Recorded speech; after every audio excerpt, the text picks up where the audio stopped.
Welcome to the Daily Walk Podcast, brought to you by Walk Thru the Bible. The Daily Walk Podcast is a daily devotional that will guide you on a life-changing journey through the Bible in 1 year. Join us every day to hear the entire Bible in a year, alongside a daily devotional thought that will help bring God's Word alive for you. Today's Daily Walk devotion comes from Daniel chapters 1 through 3. Daniel lives and prophesies at the beginning of a unique period in world history, a time when Gentile nations rather than God's chosen people are dominant in the world. Cast away temporarily in judgment, the Jews must play spectator as God demonstrates his power before Gentile kings and kingdoms, showing that he is sovereign over all nations, not just his chosen nation. Daniel's ministry in Babylon spans at least 70 years. During that time, he watches the reigns of power pass from Babylon to Media to Persia, culminating in the invitation by Cyrus for the Jews to return to their homeland and rebuild their city and temple. Today's section contains 3 familiar incidents from Daniel's life: his early days in the king's service, his interpretations of the king's dream, and his 3 friends in the fiery furnace. Now let's listen to Daniel chapters 1 through 3. The Book of Daniel, Chapter 1.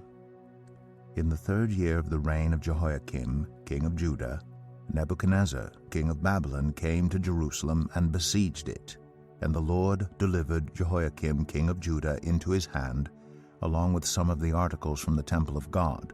These he carried off to the temple of his God in Babylonia, and put in the treasure house of his God.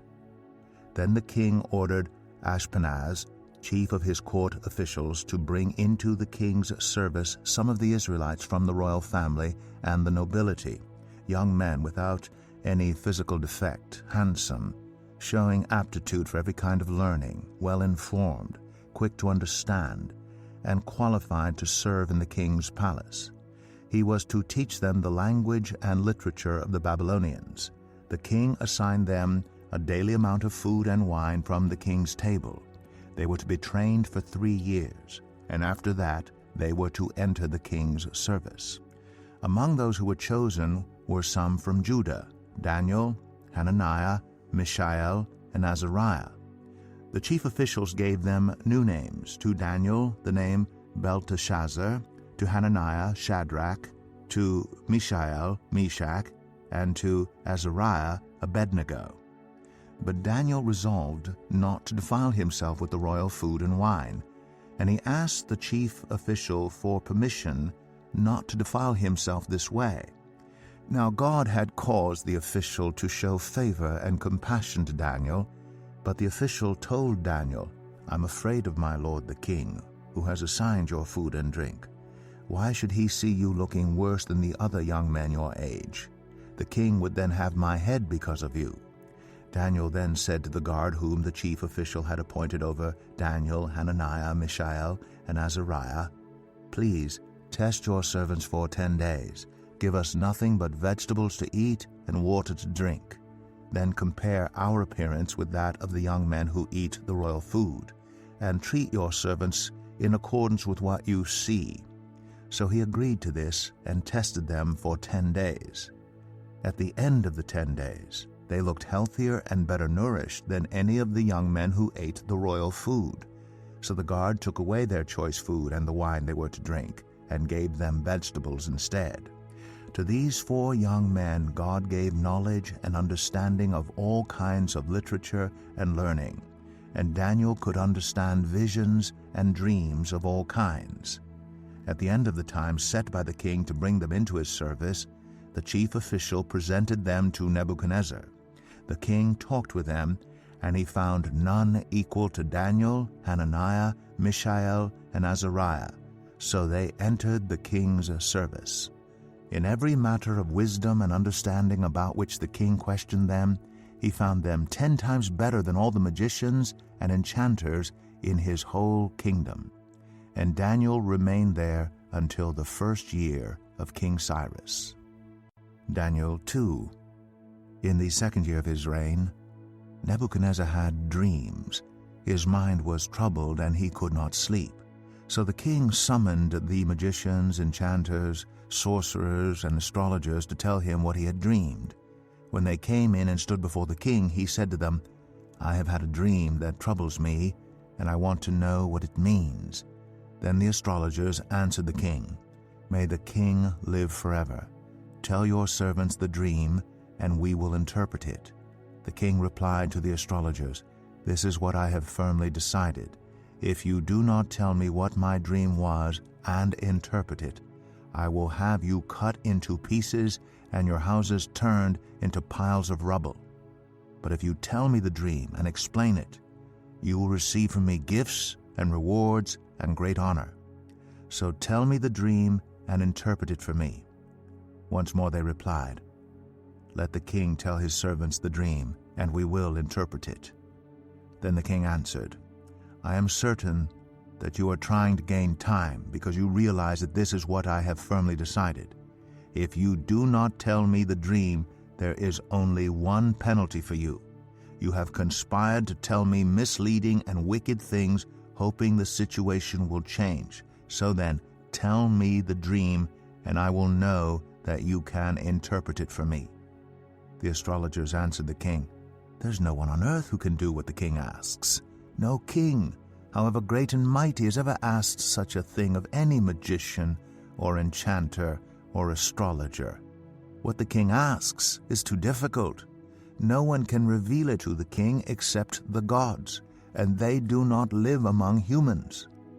This made the king so angry and furious that he ordered the execution of all the wise men of Babylon. So the decree was issued to put the wise men to death, and men were sent to look for Daniel and his friends to put them to death. When Arioch, the commander of the king's guard, had gone out to put to death the wise men of Babylon, Daniel spoke to him with wisdom and tact.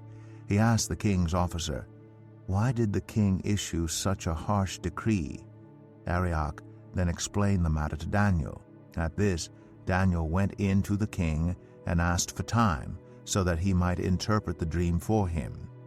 Then Daniel returned to his house and explained the matter to his friends Hananiah, Mishael, and Azariah. He urged them to plead for mercy from the God of heaven concerning this mystery, so that he and his friends might not be executed with the rest of the wise men of Babylon. During the night the mystery was revealed to Daniel in a vision. Then Daniel praised the God of heaven and said, "Praise be to the name of God forever and ever. Wisdom and power are his. He changes times and seasons. He deposes kings and raises up others. He gives wisdom to the wise and knowledge to the discerning. He reveals deep and hidden things. He knows what lies in darkness, and light dwells with him. I thank and praise you, God of my ancestors. You have given me wisdom and power. You have made known to me what we asked of you. You have made known to us the dream of the king." Then Daniel went to Arioch, whom the king had appointed to execute the wise men of Babylon, and said to him, "Do not execute the wise men of Babylon. Take me to the king, and I will interpret his dream for him." Arioch took Daniel to the king at once and said, "I have found a man among the exiles from Judah who can tell the king what his dream means." The king asked Daniel, also called Belteshazzar, "Are you able to tell me what I saw in my dream and interpret it?" Daniel replied, "No wise man, enchanter, magician, or diviner can explain to the king the mystery he has asked about. But there is a God in heaven who reveals mysteries. He has shown King Nebuchadnezzar what will happen in days to come. Your dream and the visions that passed through your mind as you were lying in bed are these. As your majesty was lying there, your mind turned to things to come, and the revealer of mysteries showed you what is going to happen. As for me, this mystery has been revealed to me not because I have greater wisdom than anyone else alive, but so that your majesty may know the interpretation and that you may understand what went through your mind. Your majesty looked, and there before you stood a large statue, an enormous, dazzling statue, awesome in appearance. The head of the statue was made of pure gold, its chest and arms of silver, its belly and thighs of bronze, its legs of iron, its feet partly of iron and partly of baked clay. While you were watching, a rock was cut out, but not by human hands. It struck the statue on its feet of iron and clay and smashed them. Then the iron, the clay, the bronze, the silver, and the gold were all broken to pieces and became like chaff on a threshing floor in the summer. The wind swept them away without leaving a trace, but the rock that struck the statue became a huge mountain and filled the whole earth. This was the dream, and now we will interpret it to the king. Your Majesty, you are the King of kings. The God of heaven has given you dominion and power and might and glory. In your hands he has placed all mankind, and the beasts of the field and the birds in the sky. Wherever they live, he has made you ruler over them all. You are that head of gold. After you, another kingdom will arise, inferior to yours. Next, a third kingdom, one of bronze, will rule over the whole earth. Finally, there will be a fourth kingdom, strong as iron. For iron breaks and smashes everything, and as iron breaks things to pieces, so it will crush and break all the others. Just as you saw that the feet and toes were partly of baked clay and partly of iron, so this will be a divided kingdom, yet it will have some of the strength of iron in it, even as you saw iron mixed with clay. As the toes were partly iron and partly clay, so this kingdom will be partly strong and partly brittle. And just as you saw the iron mixed with baked clay, so the people will be a mixture and will not remain united, any more than iron mixes with clay. In the time of those kings, the God of heaven will set up a kingdom that will never be destroyed, nor will it be left to another people. It will crush all those kingdoms and bring them to an end, but it will itself endure forever. This is the meaning of the vision of the rock cut out of a mountain, but not by human hands, a rock that broke the iron, the bronze, the clay, the silver, and the gold to pieces. The great God has shown the king what will take place in the future. The dream is true, and its interpretation is trustworthy. Then King Nebuchadnezzar fell prostrate before Daniel and paid him honor, and ordered that an offering and incense be presented to him. The king said to Daniel, "Surely your God is the God of gods and the Lord of kings, and a revealer of mysteries, for you were able to reveal this mystery." Then the king placed Daniel in a high position and lavished many gifts on him. He made him ruler over the entire province of Babylon and placed him in charge of all its wise men. Moreover, at Daniel's request, the king appointed Shadrach, Meshach, and Abednego administrators over the province of Babylon, while Daniel himself remained at the royal court. Daniel 3. King Nebuchadnezzar made an image of gold, 60 cubits high and 6 cubits wide, and set it up on the plain of Dura in the province of Babylon. He then summoned the satraps, prefects, governors, advisors, treasurers, judges, magistrates, and all the other provincial officials to come to the dedication of the image he had set up. So the satraps, prefects, governors, advisors, treasurers, judges, magistrates, and all the other provincial officials assembled for the dedication of the image that King Nebuchadnezzar had set up, and they stood before it. Then the herald loudly proclaimed, "Nations and peoples of every language, this is what you are commanded to do. As soon as you hear the sound of the horn, flute, zither, lyre, harp, pipe, and all kinds of music, you must fall down and worship the image of gold that King Nebuchadnezzar has set up. Whoever does not fall down and worship will immediately be thrown into a blazing furnace." Therefore, as soon as they heard the sound of the horn, flute, zither, lyre, harp, and all kinds of music, all the nations and peoples of every language fell down and worshipped the image of gold that King Nebuchadnezzar had set up. At this time, some astrologers came forward and denounced the Jews. They said to King Nebuchadnezzar, "May the king live forever. Your Majesty has issued a decree that everyone who hears the sound of the horn, flute, zither, lyre, harp, pipe, and all kinds of music must fall down and worship the image of gold, and that whoever does not fall down and worship will be thrown into a blazing furnace. But there are some Jews whom you have set over the affairs of the province of Babylon, Shadrach, Meshach, and Abednego, who pay no attention to you, your Majesty. They neither serve your gods nor worship the image of gold you have set up." Furious with rage, Nebuchadnezzar summoned Shadrach, Meshach, and Abednego. So these men were brought before the king, and Nebuchadnezzar said to them, "Is it true, Shadrach, Meshach, and Abednego, that you do not serve my gods or worship the image of gold I have set up? Now when you hear the sound of the horn, flute, zither, lyre, harp, pipe, and all kinds of music, if you are ready to fall down and worship the image I made, very good. But if you do not worship it, you will be thrown immediately into a blazing furnace. Then what God will be able to rescue you from my hand?" Shadrach, Meshach, and Abednego replied to him, "King Nebuchadnezzar, we do not need to defend ourselves before you in this matter. If we are thrown into the blazing furnace, the God we serve is able to deliver us from it, and he will deliver us from your Majesty's hand. But even if he does not, we want you to know, your Majesty, that we will not serve your gods or worship the image of gold you have set up." Then Nebuchadnezzar was furious with Shadrach, Meshach, and Abednego, and his attitude toward them changed. He ordered the furnace heated 7 times hotter than usual and commanded some of the strongest soldiers in his army to tie up Shadrach, Meshach, and Abednego and throw them into the blazing furnace.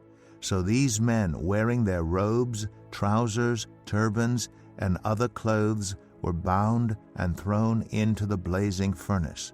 The king's command was so urgent and the furnace so hot that the flames of the fire killed the soldiers who took up Shadrach, Meshach, and Abednego, and these 3 men, firmly tied, fell into the blazing furnace. Then King Nebuchadnezzar leaped to his feet in amazement and asked his advisers, "Weren't there 3 men that we tied up and threw into the fire?" They replied, "Certainly, your Majesty." He said, "Look, I see 4 men walking around in the fire, unbound and unharmed, and the 4th looks like a son of the gods." Nebuchadnezzar then approached the opening of the blazing furnace and shouted, "Shadrach, Meshach, and Abednego, servants of the Most High God, come out, come here." So Shadrach, Meshach, and Abednego came out of the fire, and the satraps, prefects, governors, and royal advisers crowded around them. They saw that the fire had not harmed their bodies, nor was a hair of their heads singed. Their robes were not scorched, and there was no smell of fire on them. Then Nebuchadnezzar said, "Praise be to the God of Shadrach, Meshach, and Abednego, who has sent his angel and rescued his servants. They trusted in him and defied the king's command and were willing to give up their lives rather than serve or worship any god except their own God. Therefore, I decree that the people of any nation or language who say anything against the God of Shadrach, Meshach, and Abednego be cut into pieces, and their houses be turned into piles of rubble, for no other God can save in this way." Then the king promoted Shadrach, Meshach, and Abednego in the province of Babylon. Here is our Daily Walk Devotional thought for today. 3 times in the book, Daniel is described as highly esteemed. His life abounds with examples of godly behavior and outstanding character traits. As you begin your reading, start a notebook of godly traits in Daniel's life.